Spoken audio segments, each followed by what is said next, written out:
ইন্না আনজালনাহু ফি লাইলাতুল কদরে ওয়া মা আদরাকা মা লাইলাতুল কদর। আমি এমন একটা রাত আপনার উম্মতকে আপনার খাতিরে দান করছি যেটা অন্য কাউকে দিই নাই। অন্যরা হাজার মাসে ইবাদত করে যে সওয়াবের পাহাড় বানাবে, আপনার উম্মতকে লাইলাতুল কদরের মতো একটা রাত দেওয়া হয়েছে। অন্যরা হাজার মাসে যা পারে নাই, আপনার উম্মত এক রাতেও তা কামাই ফেলতে পারবে। সুবহান। নবী বলে যে আল্লাহ, আপনার দয়ার তো কোনো সীমা নাই, আরো দেন না, আরো দেন না। আপনার দিলে কি কমে? আপনি আরো দেন না। আল্লাহ পাক বলে যে হাবিব, আপনাকে দিব না তো কাকে দিব? ইন্না আতাইনা কাল কাউসার, কাউকে দিই নাই, আমি আল্লাহ আপনি নবীকে দান করেছে। সুবহানাল্লাহ। ওয়া মা আরসালনাকা ইল্লা রাহমাতাল লিল আলামিনের চাদর আমি আল্লাহ কাউকে দিই নাই হাবিব, আপনি নবীকে দান করেছি। কারণ অন্যরা নবীউল্লাহ, অন্যরা রাসূলুল্লাহ, কেউ খলিলুল্লাহ, আপনি তো আমার হাবিবুল্লাহ, আপনি তো আমার হাবিবুল্লাহ। কেউ আমার দেখার তালাশে আছে, আর আমি আল্লাহ আপনাকে সুবহানাল্লাযী আসরা বিআবদিহি লাইলাম মিনাল মসজিদিল হারাম ইলাল মসজিদিল আকসা, আমি আল্লাহ আপনাকে মক্কা থেকে মেরাজ করে লা মকানে নিয়ে এসেছি, লা মকানে নিয়ে এসেছি। সবাই থাকবে নফসি নফসি স্লোগানে, আপনি সেই দিন থাকবেন উম্মতি উম্মতি স্লোগানে। সবাই থাকবে দাঁড়িয়ে, আমি আল্লাহ আপনার জন্য মাকামে মাহমুদের আসনের ব্যবস্থা করে রেখেছি। হাবিব, আমি আল্লাহ আপনি নবীকে নারাজ করব না। হাবিব, আপনি চিন্তা করিয়েন না, যারা আপনার উম্মত তারা বান্দাও তো আমার। আল্লাহ পাক বলে হাবিব, আপনার উম্মতকে বললেন 5 ওয়াক্ত নামাজটা ভালো করে পড়বে 5 ওয়াক্ত। আমি সুপ্রিম কোর্ট থেকে রায় করে দিয়েছি, ডান কাঁধের ফেরেশতা জানে, পড়বে 5 ওয়াক্ত, লেখা হবে 50 ওয়াক্ত। আল্লাহ নবী বলে, আল্লাহ এটা তো আপনার বড় দয়া। আল্লাহ ওই নামাজের বিষয়টা হয়ে গেল, তো ওই হজের বিষয়টা আমার উম্মতের সবার তো টাকা থাকবে না, গরিব থাকবে। আল্লাহ পাক বলে যে আপনি টেনশন করেন না, আপনার উম্মতকে বললেন যাদের সামর্থ্য আছে তারা করতে, সামর্থ্য না থাকলে তাদেরকে আমি প্রশ্নও করব না হাসরের ময়দানে। নবী বলে আল্লাহ তুমি সারে না দিয়েছ, সামর্থ্য না থাকলে তাদেরকে প্রশ্ন করা হবে না। আল্লাহ তুমি চাইলে তো সওয়াবও দিতে পারো, সওয়াবও দিতে পারো। আল্লাহ পাক বলে যে হ্যাঁ পারি তো। আল্লাহ দেন না, আপনি রহমান না, আপনি রহিম না, আপনি দেন না। আল্লাহ পাক বলে হাবিব, আপনার উম্মতকে বলিয়েন শত ব্যস্ততার ভিতরে সময় পেলে মা বাবার চেহারার দিকে মায়ার নজরে একবার তাকাবে, কবুল হওয়া সওয়াবের ব্যবস্থা, হজের সওয়াব আমি আল্লাহ দান করে দিব। আল্লাহু আকবার।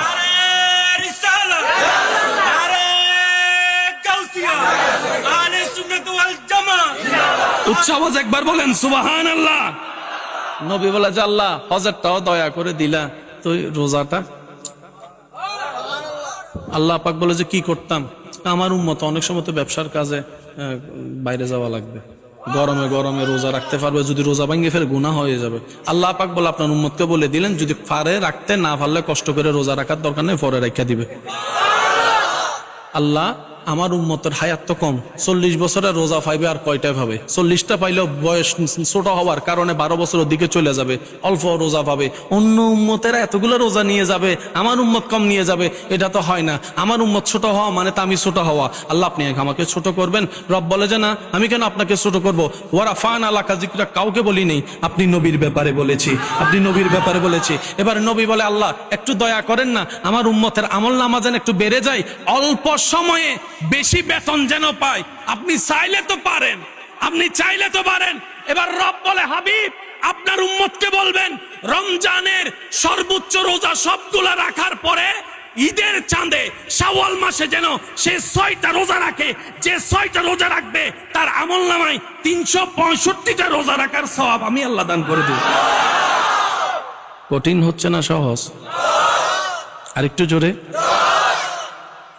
নবী বলে যে আল্লাহ আপনাদের কি কষ্ট হচ্ছে ভাই? নবী বলে যে আল্লাহ এটা তো তোমার দয়া, তো 24 ঘন্টার মধ্যে তো 5 ওয়াক্ত নামাজ পড়তে 1 ঘন্টা না লাগে, বাকি সময় আমার উম্মত কি করবে? একটু সওয়াবের ব্যবস্থা করে দাও না। রব বলে যে যান, সেটাও দিলাম। আপনার উম্মতকে বলবেন খাওয়াটা যেন আপনার সুন্নত মোতাবেক খাই, বসাটা যেন আপনার সুন্নত মোতাবেক খাই, ব্যবসাটা যেন আপনার সুন্নত মোতাবেক। সুবহানাল্লাহ জোরে বলি।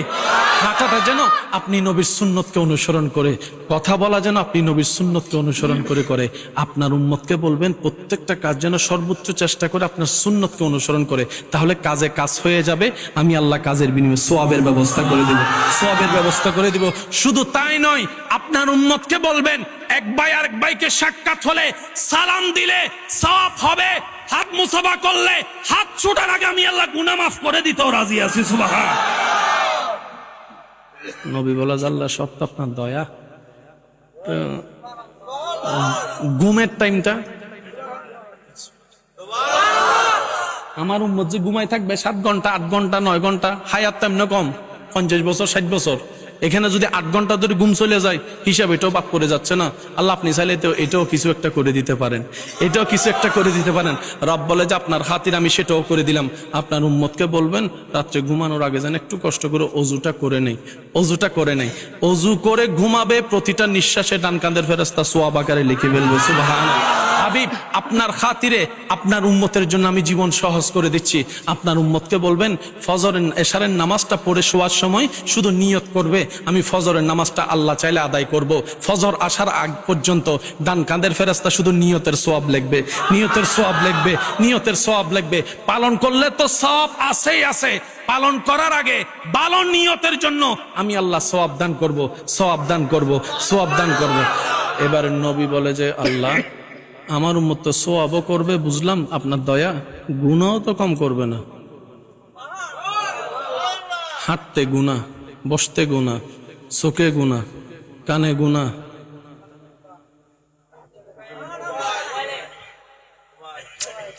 বুঝি নাও না, মোবাইলে গুনাহ, মোবাইলে সবগুলো তো গুনাহ। আল্লাহ এতগুলা গুনাহ যদি হয় সে তো আবার জাহান্নামে যাওয়ার চান্সেস থাকবে।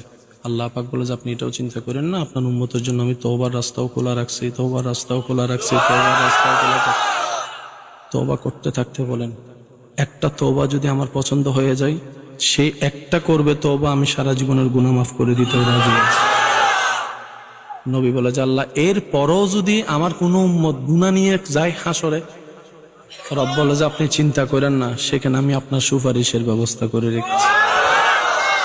এত কিছুর পরও যদি আমরা জান্নাতে যাইতে না পারি, বুঝাইতে পারছি? আমার ভাইও হয়তো আমার সাথে একমত হবে। আল্লাহ আমাদেরকে নবী রহমতুল্লিল আলামিনের উম্মত করে এমন দয়া করেছেন, আমাদের পাটা জান্নাতের দরজার সামনে গিয়ে আল্লাহ রেখেছে।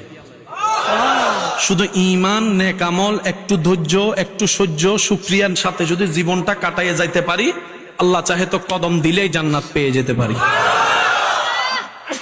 এইরকম সুযোগ আল্লাহর কাউকে কখনো দেন, জোরে বলেন আর কখনো কাউকে দেন। ঈমানটা মজবুত, আমলটা সর্বোচ্চ আল্লাহর জন্য, সন্তুষ্টির জন্য করা পারবো তো ইনশাআল্লাহ। তো সেই জন্য আমার একটা অনুরোধ, কিছু কিছু কাজ করেন যেটা শুধু আপনার আল্লাহ জানবে। এটা আমি সবাইকে বলতেছি, কিছু কিছু কাজ করেন শুধু এটা আপনার এবং আল্লাহর ভিতরে থাকবে। এটা যেন আমরা আর কেউ, যেমন আপনি চাইলে সেটা কাজটা দান দিয়েও করতে পারেন। আপনার পকেটে 2টা টাকা আছে, নাই আর কিছু নেই, 2টা টাকা আছে,